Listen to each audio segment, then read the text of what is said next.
तो असम उन्नयन परिषद की केंद्रीय समिति के उद्योग पर आज एक राज्यिक समारोह हम लोग का था।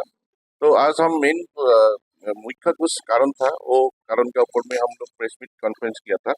मेनली हम लोग जो एनआरसी, जो असम का जो एनआरसी है, एनआरसी को करेक्ट करने के लिए, शुद्ध करने के लिए केंद्रीय सरकार को, राज्य सरकार को हम लोग मांग किया हुआ है। हम लोग को एक पूरा प्योर एनआरसी चाहिए जिसमें कोई गड़बड़ ना हो, और एक अच्छा एनआरसी करके उसको अपग्रेडेशन करके जो विदेशी समस्या है, जो इशू है, फॉरेनर इशूज है, उसको परमानेंट हल करने के लिए हम लोग का मांग है। तो अब तक आपको असम का चीफ मिनिस्टर हिमंता बिस्वा शर्मा जी का स्टेप कैसा लग रहा है, जो आइडेंटिफाइड कर रहे हैं कि अब इतने सारे विदेशी नागरिक है उनको भेजा जा रहा है, पूछताछ किया जा रहा है, क्या बोल जाओगे? देखिए, एक तो वो प्रॉब्लम के लिए जो घुसपैठ का समस्या है, जो विदेशी का समस्या है, उसके लिए एक एनआरसी बनाया था। उसके लिए बहुत फंडिंग भी था। तो आप लोग को पता ही है उस टाइम में जो मुख्य समन्वयक था प्रतीक हजेला, बहुत करोड़ रुपये का स्कैम होकर वो चला गया है। तो बहुत दिन से हम लोग का भी दूसरे संगठन का भी मांग था। हमने दिल्ली में भी जाके केंद्रीय सरकार भी स्मारक पत्र दिया था उसी समस्या को समाधान करने के लिए।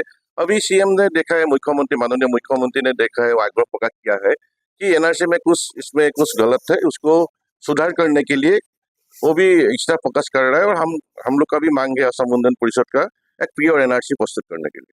जैसे धुबरी में ईद में देखा गया कि बहुत एक बड़ा ही हलचल सा माहौल था वहाँ पे, धर्मीय लोगों को सेंटिमेंट वहाँ पे, मतलब काफी ज्यादा सेंटिमेंटल हो गया लोग। तो आपको क्या लगता है कि जो हिमंता बिस्वा शर्मा जी ने जो शूट एंड साइड का जो ऑर्डर दिया था, वो सही में अच्छा, मतलब ठीक डिसीजन था, या फिर उसके लिए इंक्वायरी होना चाहिए?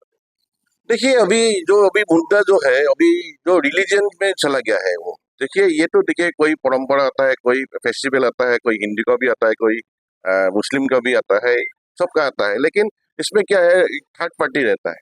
हम लोग का जो इन्वेस्टिगेशन है, जो हम लोग का सोर्स है, इसमें हमेशा एक तो थर्ड पार्टी लेके उसमें बेनिफिट करने के लिए सोचता है, और पॉलिटिकल उसका रंग दे देता है और कम्युनल रूप दे देता है। इसको हम लोग विरोध करता है। जिस जो कम्युनिटी का जो फेस्टिवल हम लोग सम्मान करता है, और दूसरे को भी, थर्ड पार्टी को भी, जो मतलब तृतीय पक्ष है, उसको भी हम लोग चेतावनी दिया है, और सरकार भी बोला है कि ये सब करके जो हम लोग का जो रिलेशन था, जो हम लोग का भातृत्वबोध था, वो खराब कर रहा है। इसलिए कभी कभी देखिए, कभी कभी स्टिक भी होना पड़ेगा, क्योंकि जो थर्ड पार्टी है, तो थर्ड पार्टी को तभी पता चलेगा कि जब गवर्नमेंट स्टिक होगा तब ये सब समस्या समाधान होगा। गुवाहाटी को जैसे स्मार्ट सिटी कहा जाता है, लेकिन कुछ दिनों, कुछ सालों से देखा जा रहा है कि गुवाहाटी में बाढ़ का जो समस्या है वो समस्या प्रधान बनते जा रहा है। और जैसे कि मेघालय के पहाड़ों से भी पानी आता है यहाँ पे, ऐसा भी बात निकला है। लेकिन सिलसाकू में एक बहुत ही बड़ा एविक्शन हुआ था, जो असम का सबसे बड़ा एविक्शन में से माना जाता है। तो अब तक सिलसाकू में वो जो होना चाहिए तो वो नहीं हो रहा है। जिंजर होटल का एविक्शन का बात भी कर रहा है सरकार, तो कुछ भी ऐसा नहीं हो रहा है। क्या लगता है? देखिए, सिलसाको का इशू जैसा है, देखा है हम लोग, उसमें सिलसाको का सराउंडिंग एरिया में बहुत पॉलिटिशियन का जमीन है उधर में। और देखिए, जिंजर जो होटल टाटा ग्रुप का है, सबको पता ही है, बहुत पॉलिटिशियन का उधर में जमीन है। जैसे सरकार को हम लोग यही करना चाहता है कि जनरल पब्लिक को आप लोग टारगेट मत कीजिए।